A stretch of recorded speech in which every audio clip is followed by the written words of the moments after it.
Oo, saan na naman punta mo? Sa kaklase ko lang po. Oo, aalis ka na naman. Marami pang gawain dito sa bahay. Bago ka umalis, labhan mo muna yung kortina. Kalalaba ko lang ng kortina kahapon na. Ay wala na, talikabuan na yan. Tapos magwalis ka ng sahig. Magtiklop ka ng damit. Kakatiklop ko lang ng damit kanina Nagulo ng kapatid mo Yari ka sa akin mamaya. Anong yari? Bilisan mo na. Magwalis ka ng sahig. Mahinihintay na nga ako. At di mo itusan sa si Bunso para naman matuto sa gawain bahay. Excuse me, bakit ako? Kaya nga, bakit siya? Kabata-bata man yan eh. Ako nga 5 years old lang, tuturuan mo na ako sa mga gawain bahay. Ayan nga, 10 years old na, umiihi pa rin sa brief.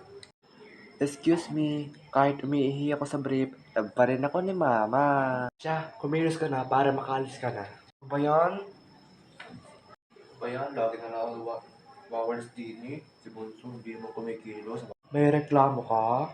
Tama, si Kuya nagreklamo pa. May reklamo ka? Ito, lilipad sa mukha mo.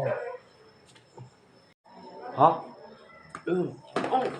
Okay na, magsundo ka dyan.